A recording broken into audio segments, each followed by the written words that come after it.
Bom, o senhor explicou de maneira bacana para a gente que a palavra ecumênico, né, no sentido original, não tem relação com essa história de união de pessoas de diversas expressões religiosas, como se estivesse desempenhando algum trabalho junto ou rezando junto. Não é esse o sentido da palavra ecumênico originalmente.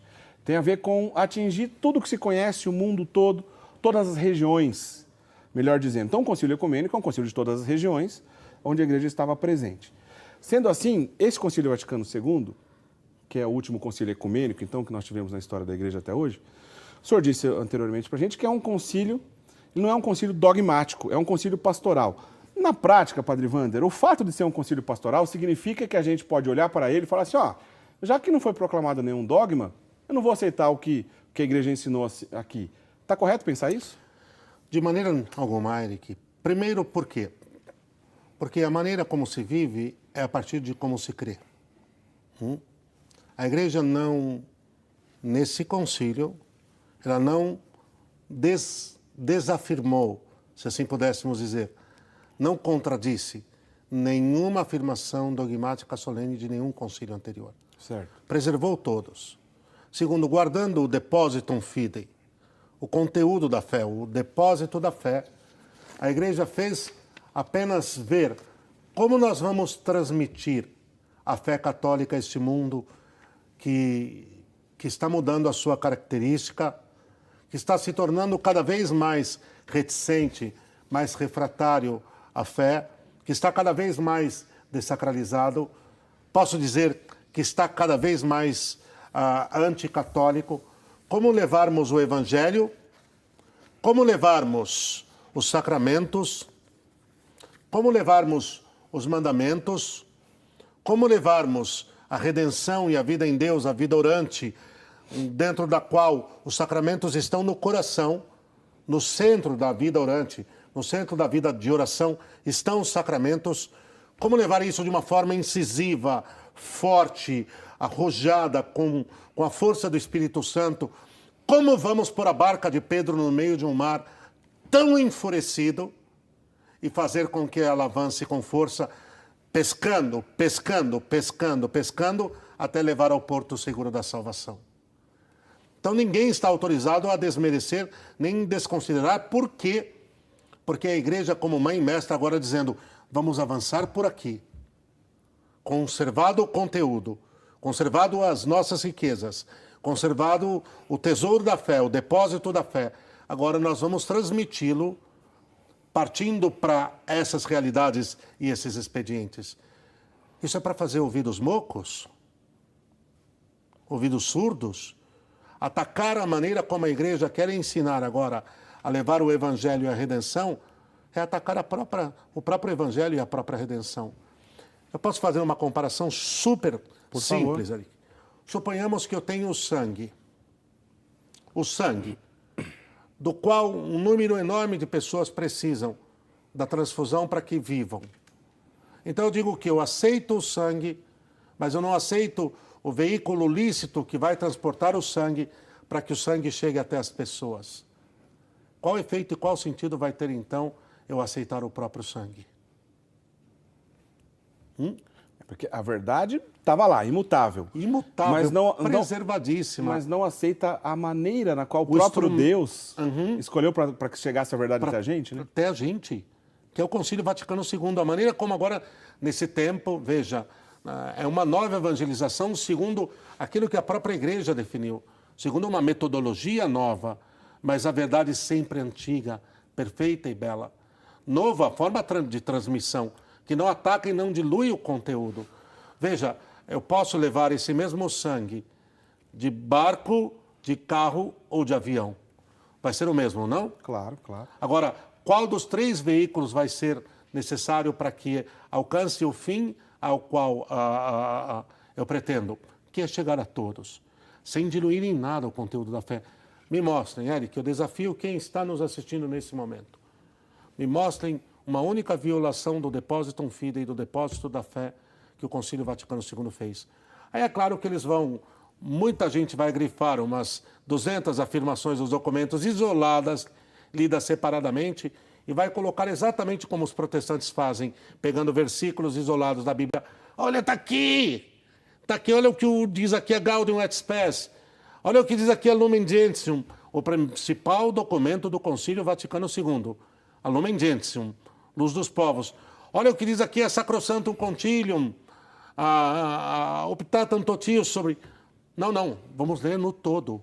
Católico, catá olohom, segundo o todo. Não vem isolar e querer pegar uma frase desconectada do mundo onde ela está posta ali e querer interpretar o todo a partir dessa frase isolada, que não vai conseguir, não. Bom, é claro que o senhor já disse aqui em outra oportunidade, mas essa fala do senhor também já ressalta isso.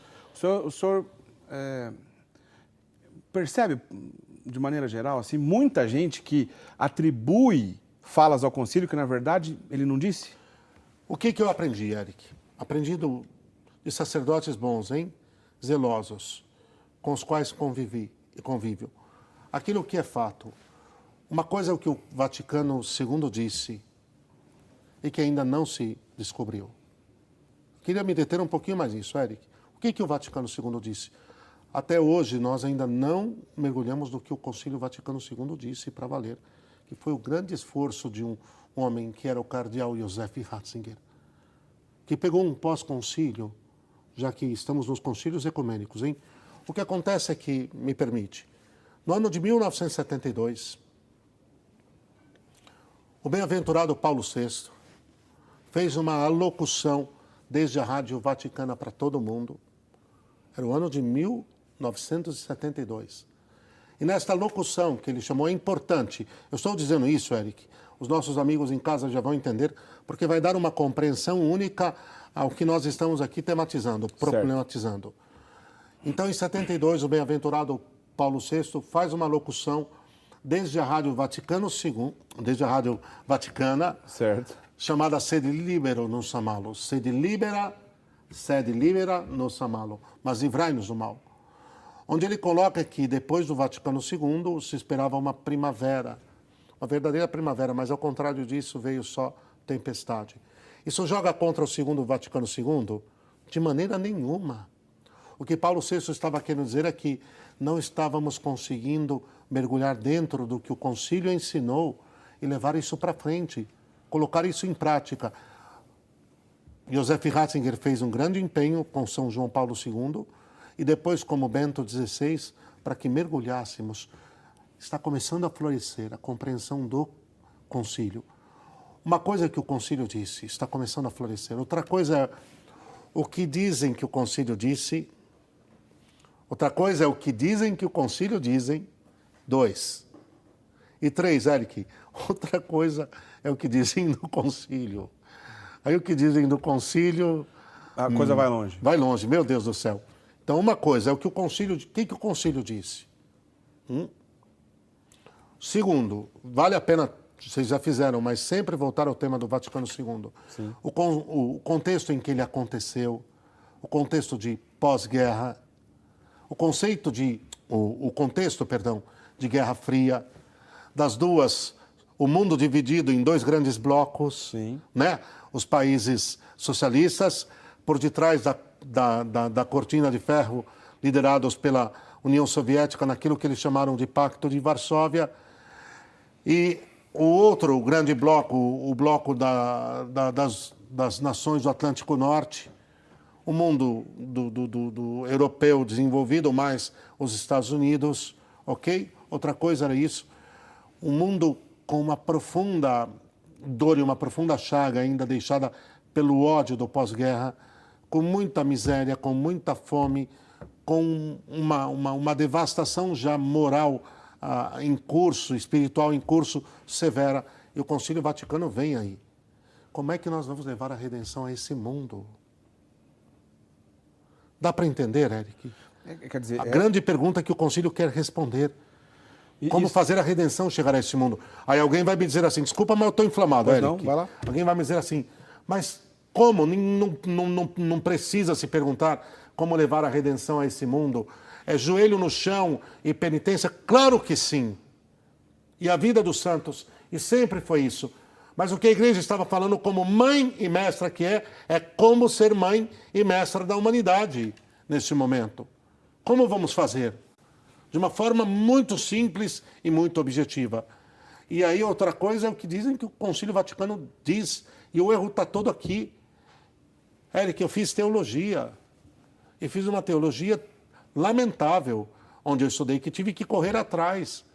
Porque uma grande parte, e uma enorme parte daquilo que se ensinou, não era o que a igreja ensina. E sempre se usava o rótulo, o Concílio Vaticano II disse. E aí um dia eu perguntei, o senhor pode me mostrar onde é que está no Concílio Vaticano II? Onde é que está nos documentos do Concílio Vaticano II isso que o senhor está dizendo? E qual foi, obviamente, qual foi a conclusão? Não estava lá. Não estava lá. E fora os grandes resgates que o concílio fez, não? Nesse ponto, da tradição. Muitas pessoas também, de maneira correta, que entendem um pouco mais essa discussão, essa distorção relacionada ao Concílio Vaticano II, admitem e apontam esses resgates, né, que o Concílio Vaticano II fez. O senhor poderia dar alguns exemplos para a gente? Claro. Eric, a primeira verdade que nós temos que trazer aqui é que o concílio buscou resgatar as raízes da igreja. Certo. Num certo sentido, os primeiros séculos. Principalmente os 3 primeiros séculos. Podemos dizer, sem medo de errar, que não há dúvida alguma que, sob um certo ponto de vista do testemunho da fecundidade espiritual, o século II da igreja foi vulcânico. Foi vulcânico, está tudo lá. E depois foi sendo desdobrado. O século I foi o começo do começo. Um intervalo de tempo muito pequeno. Com a morte de São João, no fim do século I, basicamente, nós temos o quê? O término da chamada Era Apostólica, a Era dos Santos Apóstolos. Não vai voltar. Essa segunda geração é belíssima. São Justino Mártir. São Policarpo de Esmirna. Inácio de Antioquia. Santo Inácio de Antioquia, que provavelmente viu Jesus com os próprios olhos quando era criança. Que maravilha. Esteve em Jerusalém, viu Jesus com os próprios olhos. Esteve em Jerusalém não por ser cristão, porque ainda não existia, ok? Mas se acredita que pela família, por negócios da família, esteve e tenha se encontrado com Jesus. Ponto. O século II foi de uma riqueza extraordinária. Santo Irineu de Lyon, logo na sequência, e aí, quer dizer, um tesouro. Os discípulos de São João, São Policarpo, Santo Inácio de Antioquia, o próprio Santo Irineu, que foi discípulo de São Policarpo. Então, o Vaticano II resgatou, Eric, primeiro, a catequese mistagógica em cima dos mistérios. São Cirilo de Alexandria? São Cirilo de Alexandria, né? Então, a catequese mistagógica. A catequese a partir dos mistérios. Os mistérios da fé, o mistério da encarnação, o mistério da redenção, as próprias parábolas, as grandes parábolas do Evangelho. Segundo, o Vaticano II vai resgatar, não podemos dizer que não, uma fome e um desejo de se aprofundar nas Escrituras e dos estudos bíblicos de uma forma belíssima, belíssima, que já havia começado com Pio XII, não? Na Divino Aflante Espírito. O incentivo a um novo impulso nos estudos das Escrituras. A Bíblia não é só a Bíblia, nem existe. A Escritura não é o nosso único alicerce de fé. Ela não esgota a palavra de Deus. A palavra de Deus está na tradição e no magistério, tanto quanto está nas Escrituras. O tripé, né? O tripé, mas foi fundamental. Uma outra coisa que você poderia concordar comigo e até acrescenta, Eric, se assim achar o necessário, a renovação litúrgica, que era importante também.